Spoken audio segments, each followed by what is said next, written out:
Қазақ неліктен күйеу балаға төс тартады? Көнеден жеткен қазақтың танымдық, философиялық дүниелеріне таң қалмасқа шараң жоқ. Олардың барлығы ғылыми дәлелденген. Салт-дәстүр, ырым-тыйымның қай-қайсысы болсын тұнған ілім.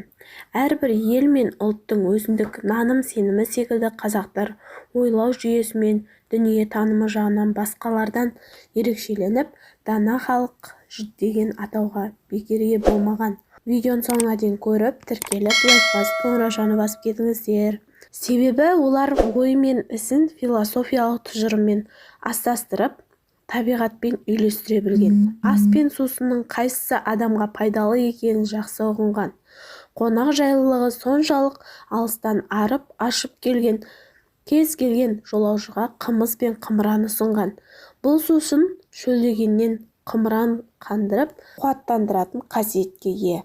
Оның құнарының мықтылығын ерекше түйсінгендіктен көшпелі халықтың дастархан мәзірінен жыл бойы үзілмеген.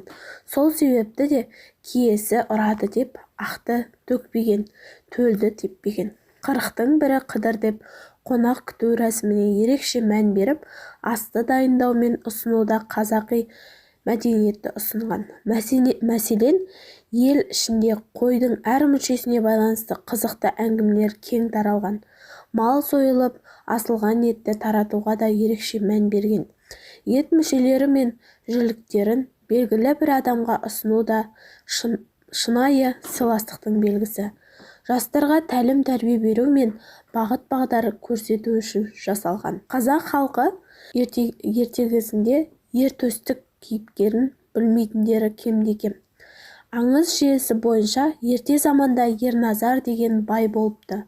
Оның жер қайыстырар малын жұт жылы 8 ұлы алыс жайлауға айдап кетіпті.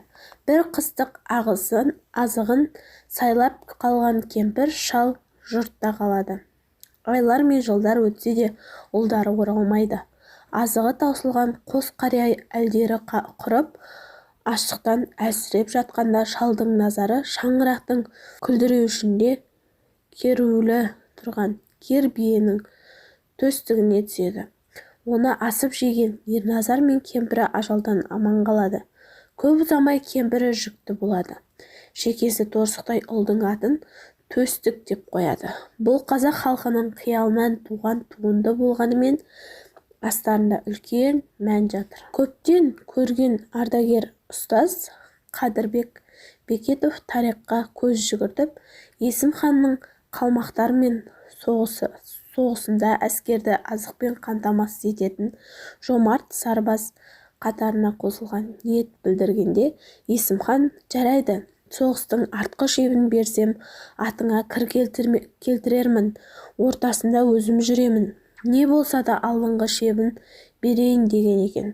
Жомарт әскерінің басындағы жігіттер тек төстен дайындаған ас беріп отырған. Осылайша Есім хан жеңіске жетіпті деп деректі алға тартты. Бұдан шығатын қорытынды, күйеу жігітке берілетін төс сыбаға қадірлі ас.